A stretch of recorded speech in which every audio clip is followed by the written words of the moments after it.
तो ये बहुपद चैप्टर का पार्ट 3 वीडियो है, जिसमें कि हम लोग पार्ट 1 पार्ट 2 में इसका सारा इंट्रोडक्शन पढ़ चुके हैं, ठीक है। और पार्ट 3 में हम लोग इसका एग्जाम्पल्स और एक्सरसाइज को करना शुरू करेंगे, ठीक है। तो चलिए सबसे पहले शुरू करते हैं। तो क्या बोला, निम्नलिखित द्विघात बहुपद का शून्यंक ज्ञात है। क्या करना, क्या शून्यंक मतलब अल्फा बीटा ज्ञात करना है, ठीक है। और शून्यंकों का गुणनफल और शून्यंकों और उनके गुणनफलों के बीच संबंध भी स्थापित करना है, ठीक है। यहाँ पे दोनों हो गया। तो सबसे पहले शून्यंक ज्ञात करने के लिए शुरू करते हैं। यहाँ पे क्वेश्चन यहाँ से लिखा गया, देखिए। तो शून्यंक ज्ञात करना मतलब कि एक्स का वैल्यू निकालना, ठीक है। यहाँ पे तो इसमें देखिए ये बहुत सिंपल वाला है, ओके। तो इसका हम क्या कर दे, सीधा x square minus 4 minus 4 equal to 0 है ना। तो यहाँ पे 4 इधर चला गया, एक्स स्क्वायर इक्वल टू 4 हो गया। और एक्स इक्वल टू क्या होगा, √4, ठीक है। √4 का वैल्यू कितना निकलेगा, 2। जब भी रूट से बाहर निकले उसको क्या बोलते हैं, प्लस माइनस। तो +2 -2, ठीक है। तो अल्फा का मान क्या हो जाएगा, +2, बीटा मान क्या हो जाएगा, -2। ये किसके लिए, जब सिंपल वाला हो, मतलब यहाँ पे सिर्फ एक्स स्क्वायर हो, एक्स हो, या फिर सिर्फ एक्स हो, एक्स माइनस 4 होता है, उसके लिए आप कर सकते हैं, ठीक है। तो उसमें तो अल्फा का मान निकल गया, बीटा मान निकल गया, रूट से जब भी बाहर निकले प्लस माइनस दिखे, +2 हो गया, -2 हो गया, ठीक है। यहाँ पर आप देखते हैं यहाँ पे संबंध। तो संबंध क्या, alpha plus beta equal to -b/y होता है। अल्फा का मान कितना आपको बताइए, +2 है, बीटा मान क्या -2, ठीक है। और -b कौन सा होता है बताइए, आपको पहले ही पार्ट 2 वीडियो में पढ़ चुके हैं ना। इसको इसमें देखिए यहाँ पे आपको b दिख रहा है, यहाँ पे a है, bx होता है ना, ax स्क्वायर bx होता है। b तो इसमें है ही नहीं, तो जब है नहीं उसके जब क्या देंगे हम, बताओ, 0 देंगे। क्या देंगे, 0। ये तो c है ना, 4 तो c हो जाएगा, ठीक है। यहाँ पे तो क्या हो जाएगा, 0/1 हो गया, इसका वैल्यू क्या है, 0। तो 0 = 0 हो गया, ये प्रूफ आपका। इसी पर अल्फा इंटू बीटा मान बैठाइए थे। तो इसका एक है 2, एक है -2 है ना, यहाँ पे एक +2 -2 बैठा दिए, ठीक है। और c क्या पता है, -4 है, -4 और a क्या है, 1 है। तो -4/1, -4 = -4 कर दिया, ठीक है। ये होगा सत्यापित आपका, क्लियर। अच्छा, क्या इसका जो इसका भी शून्यंक निकालें, क्या इसी विधि से निकाला जा सकता है, जैसे इसको निकाले थे, इस विधि से इसको निकाला जा सकता है? जी नहीं निकाला, क्योंकि यहाँ पे एक्स स्क्वायर भी, यहाँ पे वाई अलग अलग है ना। सिर्फ एक्स स्क्वायर और अंक हो, या फिर सिर्फ वाई और अंक हो, तब निकाल सकते हैं बराबर 0 कर, लेकिन ऐसे निकाल सकते, ठीक है। तो इसको क्या करना पड़ेगा, गुणनखंड। क्या करना पड़ेगा, गुणनखंड। तो सिखा चुके हैं गुणनखंड, जो इसको मन मल्टीप्लाई करते हैं, उसके बाद इसको ऐसे ब्रेक करते हैं कि 2 भाग में टूट जाए, उसके बाद कोमा लिख करते हैं, ठीक है। तो आप इसका गुणनखंड तोड़े, गुणनखंड तोड़े आपको कितना आया बताइए, 2y - 1 और 2y - 1, ठीक है। दोनों आया आपका, ओके। अब यहाँ क्या करिए, इसका मान पुट की, ठीक है। तो 2y - 1 = 0 कर देंगे, यहाँ पर अलग करना है। 2y - 1 = 0, फिर 2y - 1 = मतलब इसका = 0 और इसका = 0। अब उसके बाद y का मान निकाला। आप गलती क्या करते हैं बाबा, 2y का मान = हो गया 1, तो छोड़ते नहीं, y का मान निकाला। तो y = क्या हो जाएगा, 2y = ये 1 +1 हो गया ना, ये 2y है ना, तो y = क्या हो जाएगा, 2 नीचे आ जाता है, 1/2, उसी का इसका भी 1/2। तो अल्फा का मान भी 1/2 प्लस में, बीटा मान 1/2। अब वही संबंध बैठा, अल्फा प्लस बीटा बैठा, ठीक है। अल्फा प्लस क्या, 1/2 + 1/2 होगा, और -b/, तो -b कितना देखिए यहाँ पे कितना है, -4। क्या है, -4। और क्वेश्चन क्या होता है, -b होता है ना, तो -4 हो जाएगा। 2 माइनस क्यों हुआ बताइए, एक माइनस पहले से, और b का जगह -4 है, इसीलिए 2 माइनस हुआ, ठीक है। और a का मान कितना यहाँ पे 4 है, तो क्या हो जाएगा 4, यहाँ पे समझ में आ गया ना, ओके। यहाँ पे देखिए, ठीक है। तो यहाँ पे पुट कर दिए, और ये देखिए माइनस प्लस हो गया, प्लस 4/4 हो गया, कट के 1 आ जाएगा। यहाँ पे भिन्न का जोड़ किए 2 1 1 2 2 भी कट के 1 आ जाएगा, 1 = 1 हो गया, प्रूफ हो गया संबंध, है ना यहाँ पे। अब सेकंड वही है, अल्फा इंटू बीटा कीजिए, तो फिर -b ये सॉरी c/a होता है इसका, ठीक है। अल्फा इंटू बीटा क्या होगा बताइए, 1/2 × 1/2 कर देंगे। ये c का मान 1 है, a का मान 4, तो 1/4 कट के 1/4 बराबर हो गया, ठीक है। अब इसी प्रकार ये क्वेश्चन है, सबका वही करना, गुणनखंड तोड़ना, उसके बाद निकालना, ठीक है। यहाँ पर ये इसमें क्या, इसमें गुणनखंड करना पड़ेगा बताइए, इसमें गुणनखंड करना पड़ेगा, नहीं, ये तो सिंपल वाला सीधा है ना, यहाँ पर आराम से, ठीक है। यहाँ पर हो जाएगा, तो सिंपल वाला निकाल देंगे। इसको इधर कर दिए, 3 यहाँ +3 हो गया, और फिर 6 यहाँ आ जाएगा, ठीक है। t² = 6 यहाँ आ जाएगा ना, 3/6 होगा, और t² क्या आएगा, रूट हो जाएगा, रूट।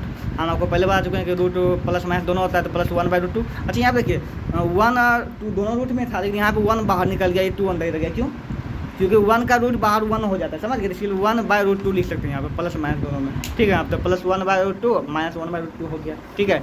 तो उसके बाद संबंध तो आप जानवे करते, फिर वही बैठा देगा, alpha plus beta, alpha into beta मान बैठा निकाल दीजिए, ठीक है। तो ये टॉपिक हो गया फिनिश, कोई दिक्कत इसमें, सारा क्वेश्चन बन जाएगा इससे आपका, ठीक है।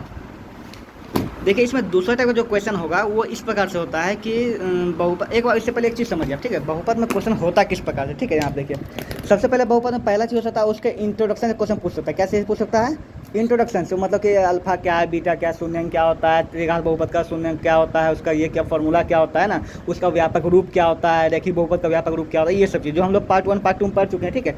दूसरा क्वेश्चन हो सकता है कि आपको कोई दे देगा, बहुपद दे दिया, कुछ दे दिया, क्या दे दिया यहाँ पे बताइए, बहुपद दे दिया यहाँ पे, ठीक है, दे दिया बहुपद। इसका क्या बोलेगा, शून्यंक निकालने, क्या बोलेगा, शून्यंक निकाल, अल्फा बीटा गामा निकालने बोले, तो अभी हम वो चीज़ लिख चुके हैं, इसमें कोई दिक्कत नहीं है ना। अल्फा बोला, इसका बीटा, शून्यंक मतलब अल्फा बीटा निकालना, ठीक है। इस पर एक और क्वेश्चन आता है ऑब्जेक्टिव में, होता है क्या, देखिए यहाँ पे दे दिया आपको 6x² दे दिया यहाँ पे, ठीक है।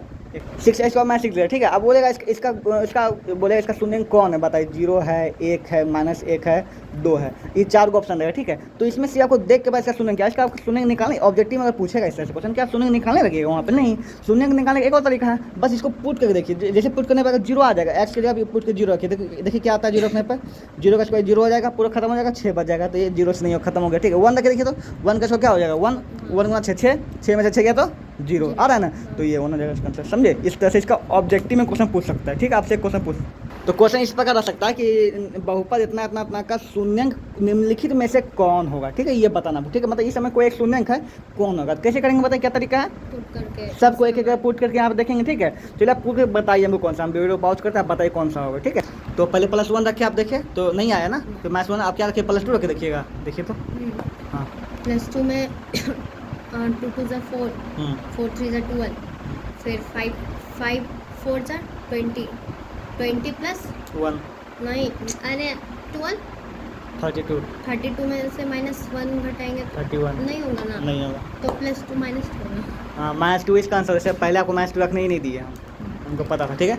अब इसको -2 रख के देखिए ना, वेरीफाई कर लीजिए, करके देखिए। तो -2 का स्क्वायर होगा, यहाँ पे बताइए, उंगली करके बताइए यहाँ पे ना, यहाँ पे -2 का स्क्वायर होगा 4, हाँ, और फिर यहाँ पे 4 3 12 ही ना 4 बोलिए, 3 ज़ा 12, हाँ। और फिर इधर x का इसका भी 4 होगा, 5 4 ज़ा 20, 20 प्लस 12, 4 कहाँ हो जाएगा, इसका x 2 है ना, -10 हो जाएगा ना, हाँ -10 -1 11 यहाँ पे, ठीक है। हाँ। ऐसे इसका भी नहीं होता, मतलब हम गलती बैठा दे, मतलब -2 इसका मतलब सही है ना, कोई ना कोई बैठ के आएगा, समझा कि नहीं, ऑब्जेक्टिव मान लीजिए इसको, -2 होगा, हाँ ठीक है। चलो तो बता, अभी तक मतलब 3 चीज़ सीखा। पहला इंट्रोडक्शन से क्वेश्चन पूछता है ना। दूसरा क्या पूछता है कि आपको बहुपद दिया हुआ है, उससे अल्फा बीटा गामा निकालिए, या फिर बहुपद दिया हुआ है, अल्फा बीटा ऑप्शन आपको दे देगा, ये रहेगा, उसको क्या करना है, इसको बैठा के सुविधा देख सकते हैं क्या इसमें, ये उसका शून्य होगा कि नहीं, दोनों चेक करने का विधि है, समझ में आ गया ना।